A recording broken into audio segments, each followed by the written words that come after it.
kung papaanong matindi ang dating kay Kristo ng pananampalataya natin, ganun din katindi ang dating kay Kristo ng kawalan o kakulangan ng pananampalataya natin. Isa kayo ng sermong napapakinggan, pare-pareho tayong nagsisimba, pare-pareho tayo nangungumunyon, pero paglabas niyo mamaya, iba-iba ng epekto. May na-touch, may nabago, may magbabagong buhay. Yung iba wala lang. O nakita niyo na. Lord, ito po ang gusto ko, pero bahala kayo. Kayong bahala. Sa English version ng ating gospel ngayon, kung babasahin ninyo, sasabihin doon, Jesus was amazed. Jesus was astonished.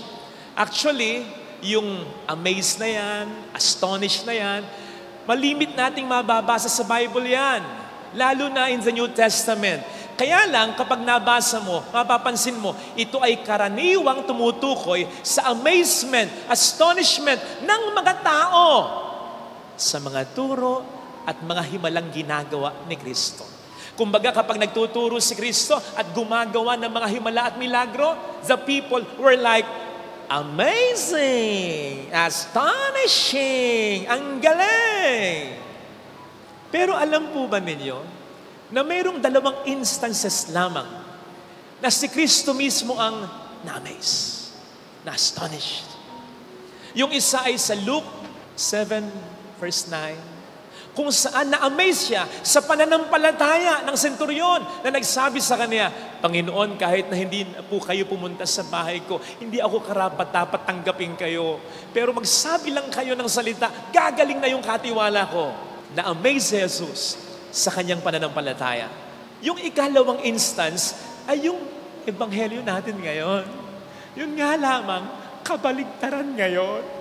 Kung sa isang instance, na-amaze si Jesus dahil sa pananampalataya ng senturyon, ngayon, na-amaze si Jesus dahil sa kawalan o kakulangan ng pananampalataya ng kanyang sariling mga kababayan. By the way, pag sinabing amazement, astonishment, ito ay tumutukoy sa strong sense of wonder or surprise, matinding pagkamangha, matinding pagtataka. So, ibig sabihin, kung papaanong matindi ang dating kay Kristo ng pananampalataya natin, ganun din katindi ang dating kay Kristo ng kawalan o kakulangan ng pananampalataya natin. Matindi ang dating ng faith natin in a sense na Jesus can perform miracles into our lives. Kung papaanong matindi rin ang dating ng lack of faith natin, sapagkat it can render Jesus somehow powerless in our lives. And I say somehow powerless kasi hindi naman talaga nawawala ang kanyang power. Nandyan yan. Kaya nga sa ating gospel reading, nakapagpagaling pa rin siya kahit papaano, kahit konti lang. Yung mga taong kanyang kinaawaan, kawawa naman, may sakit sila. Pinagaling niya. So nandun ang kanyang power, nandun ang kanyang kapangyarihan. Available yan, nandyan yan. Yun nga lamang, anong silbi? Gustuhin man niyang ibigay ang lahat. Kung wala namang gustong maniwala at tumanggap, isipin po ninyo, normal, kung saan nandun si Kristo, maraming may sakit, maraming dinadala na may sakit. Sa eksenang ito, halos walang nagdala ng may sakit. Bakit? Wala silang bilib. At kitang-kita yan sa kanilang mga katanungan. Yung isang tanong, di ba yan ang karpintero? Anong ibig sabihin nun? Hindi naman nag-aral yan Anong karapatan niyang magsalita? Hindi naman nag-seminaryo yan. Hindi naman naging disciple ng isang sikat na rabay yan. Ikalawang tanong, di ba anak yan ni Maria? Alam po ninyo ang mga Hudyo, usually, kasi nga patriarchal ang kultura nila, makalalaki. Laging i-associate ang anak sa ama, sa lalaki, hindi sa ina, hindi sa babae. Kahit patay na yung ama, sasabihin, anak yan ni Jose. Kahit patay na si Jose, hindi sasabing, anak ni Maria. Bakit ganon? Ang sapantaha ko'y ganire Habang nagtuturo si Jesus, Mare, si Jesus, ano Mare? Anak ni Maria. Ay! Tama! Bago pa sila nagsama ni Jose, nabuntis na si Maria. Yan. illegitimate child. O ano pa yung tanong? Di ba nandito yung mga kapatid niya, yung mga kasambahay niya, yung mga kamag-anak niya? Ibig sabihin, kaparis lang natin siya. Anong nagsasalita siya sa harapan natin? Pare-pareho lang tayong dapat ganito. Bakit may matalino? Bakit may sigat? Bakit may magaling? Hindi po pwede yan. Mababa ang pagtingin nila kay Kristo kasi mababa ang pagtingin nila sa kanilang pagkatao. Saan ang galing ang kapangyarihan niya? Paano siya nakagagawa ng mga kababalaghan? Hindi ba dapat siya'y ating kaparis lang? O sige. Ilan sa inyo ang naniwala talaga na makakarating ng semis ang Gilas Pilipinas? Kahit nga si Team Con nag-rebook ng TIC, di ba? Kasi hindi nila akalain, aabot sila ng semis. Ganyan tayo Mababa ang pagtingin natin sa ating pagkatao. Kaya nagugulat pa tayo kapag may Pilipinong umuunlad, sumisikat sa ibang bansa. Anong ibig sabihin yan? Kung i-relate natin kay Kristo, ang kanyang mga kababayan ay naiinggit. Alam naman natin ang taong naiinggit, kapag hindi pumikit, ang next step, manlalait. Hence, itong lack of faith neto, hindi ito ordinaryo. Kasi marami nang na-experience na lack of faith si Kristo. Si Pedro, lack of faith. Thomas, lack of faith. Disciples who turned Jesus down, lack of faith. Pero hindi siya masyadong nasaktan. Hindi tulad dito. Bakit siya masyado ditong apektado? Kasi yung lack of faith dito ng mga tao, motivated ng bias against Jesus, galit, inggit, panlalait ng mga tao. Kaya walang pag-asa. Yung lack of faith na ito. Kahit anong gawin niya, hindi talaga sila maniniwala sa kanya. Kaya nalungkot siya. Naapektuhan siya. Matindi yung dating sa kanya. Sayang Sayang. Natatandaan ko, nang tingnan ni Jesus ang Jerusalem from afar, sa Luke 19:41, ang sabi ni Jesus, Jerusalem, Jerusalem, habang umiiyak siya niyan. Kung alam mo lang ang makapagdudulot sa iyo ng kapayapaan, na para bang ang dami kong blessing na gusto kong ibigay sa inyo, pero ayaw ninyo.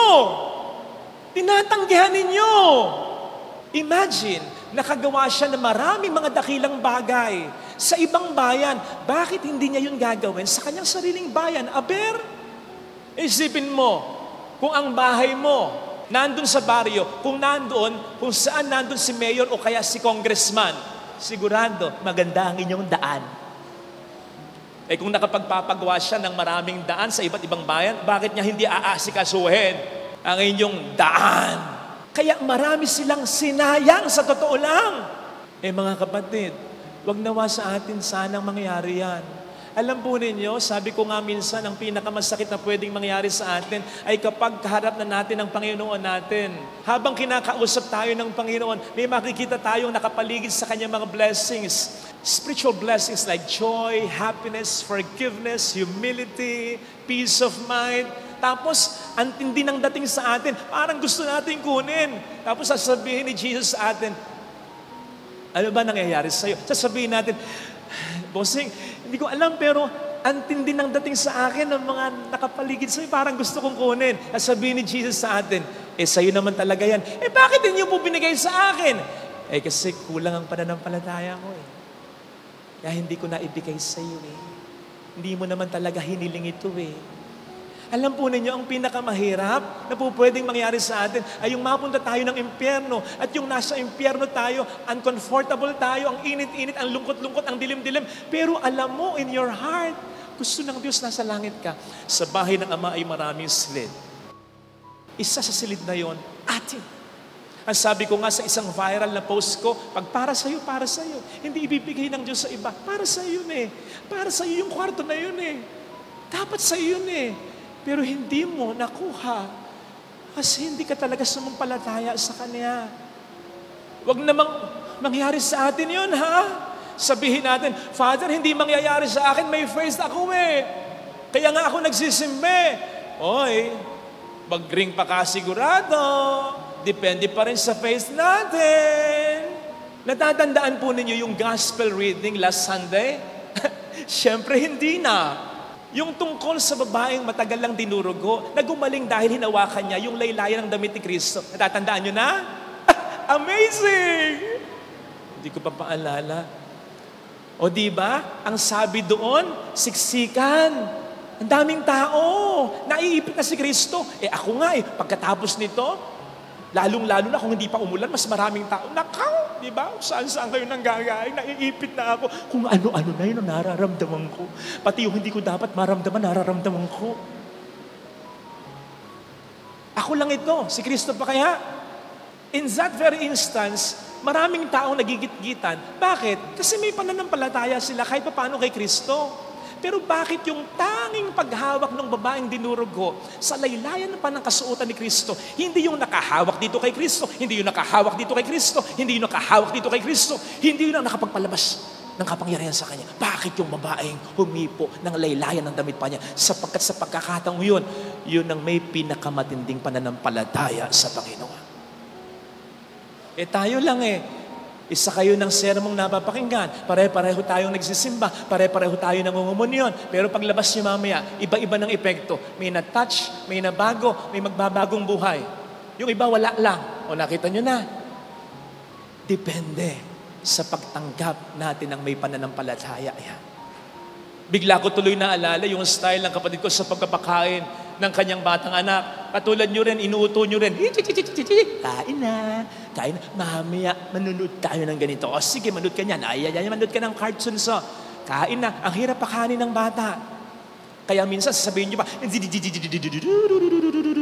hawak nyo yung kutsara. Pero kahit ganyan yan, minsan yung bata, matipid pa rin nga. Kaya may nalalaglag, di ba?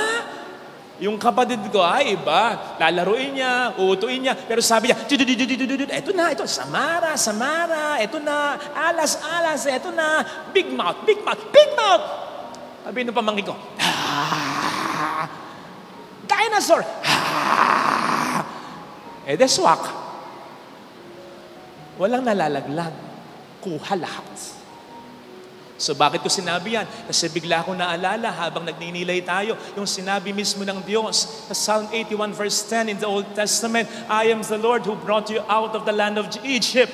Open wide your mouth and I will fill it. Hindi sinabi ng Panginoon, open wide your mouth and I will put something, a thing in it. I will fill it. Pupunuin ko. Kaya hindi lang isang biyaya ang ibibigay ko.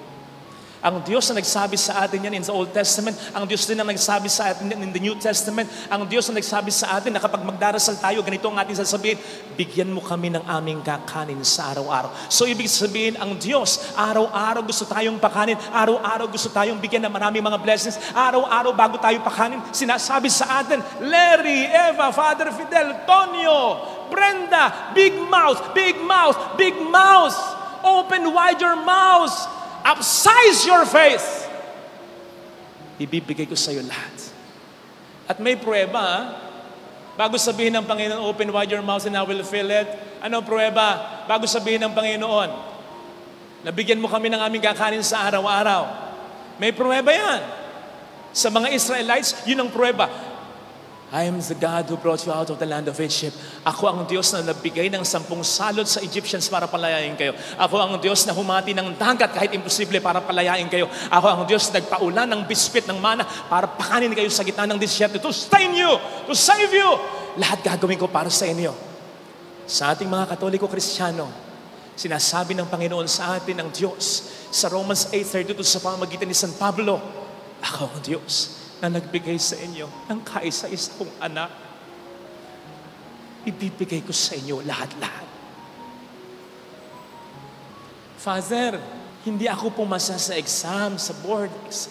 Father, hindi ko nakuha yung promotion o yung trabaho na gusto ko.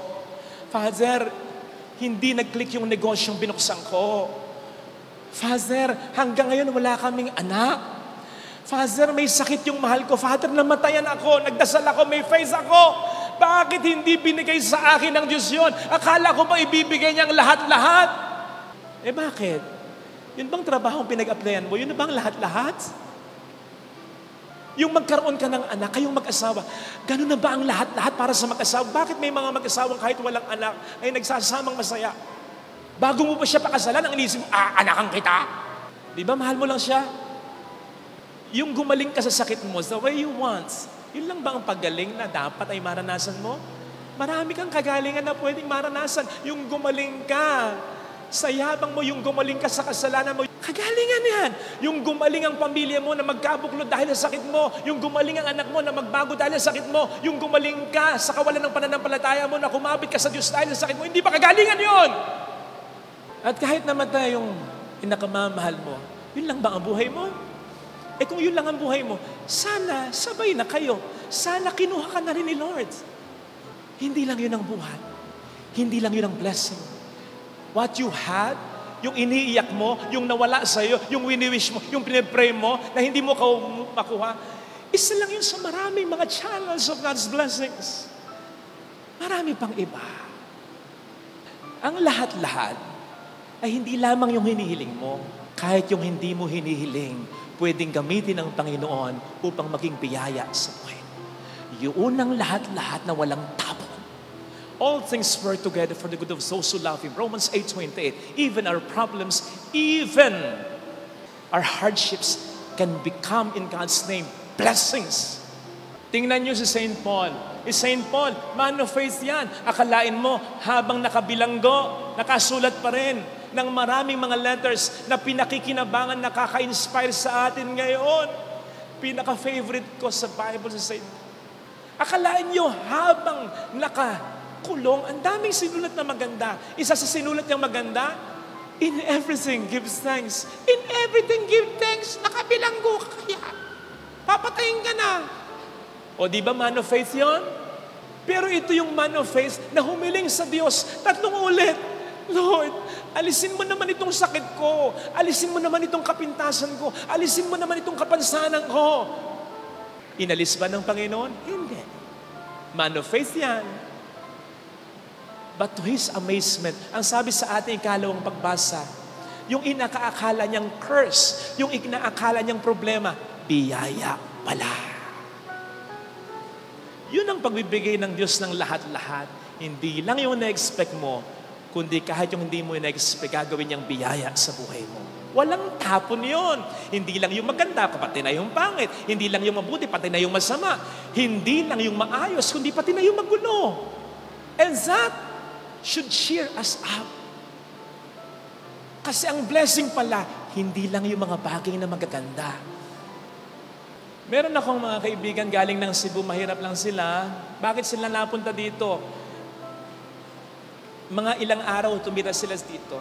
Kayong mga magulang, di ba pag mga anak si Macy's, isa lang naman talaga yung tanging hinihiling nyo, sana normal. Di ba? Okay lang lalaki, okay lang babae, basta normal. Hindi lumabas na normal, may malaking pingot. Sa labas hanggang sa loob, ang lalim. So kinakailangang operahan habang maaga, habang bata pa. Kinakailangan mo nang maghintay na magkaroon ng magandang timbang yung bata. For some reasons, they did not know. Ayaw tumaba, umigat ng bata. Nang pina-check up nila, may butas pala ang puso. Yun pala ang mas malalang problema. Kinakailangang operahan open heart sa heart center. Ang magagasta, hindi nila kaya. Pag samasamahin man ang 10 taon na sweldo nilang mag-asawa. Sinong mag-aakala na pumunta sila dito, hindi nila ang gagawin nila? Napagtagni-tagni lang yung mga tulong sa kanila. Napagtagni-tagni lang. Ayan na. Operahan na. Sa susunod na opera, yung pingot naman. O ngayon, bigyan mo siya ng milyon-milyon. Sabihin mo sa kanya, akin na lang yung anak mo, ibibigay sa'yo. No. Bigyan mo siya ng isang healthy na bata, ng isang normal na bata. Sabihin mo sa kanya, palit tayo, ito, normal talaga. I mean, walang problema. Hindi ka na tamag mag-opera. Bibigay niya sa'yo. Yung bata, na iniyakan nilang mag-asawa, nung makita nila, hindi dahil sa hindi nila mahal, kundi lang tatanong sila, bakit ganito? Ngayon, pinaka-cherish, pinakamamahal nila. Ito yung nag-reveal sa kanila ng pagmamahalan nilang mag-asawa. Ito yung nag-reveal sa kanila na kakayanin nila ang lahat. Ito yung nag-reveal sa kanila na mabuti ang Diyos, na mabuti ang tao. Ito yung nag-reveal sa kanila na napakahalagang biyaya ng anak nila. Sige nga. Yun ang lahat. Yun ang amazing grace. Ang amazing grace, yung hindi mo ina-expect. Kapag ang lahat sa buhay mo, alam mo na punto por punto, wala nang excitement yon. Hindi na amazing yon. Kahit makuha mo yon. And you don't have to have faith kung ganon. Natatandaan niyo yung sabi ng Diyos patungkol kay Job? There's no one like Job. There's no one like Job. Bakit? Aba, nangamatay ang mga anak, nawala ang kabuhayan, mamamatay na rin siya halos. Ano ang sabi ni Job? The Lord has given, the Lord has taken away. Blessed be the name of the Lord. Ang sabi ng Diyos, walang katulad si Job. And I can imagine God smiling because of Job.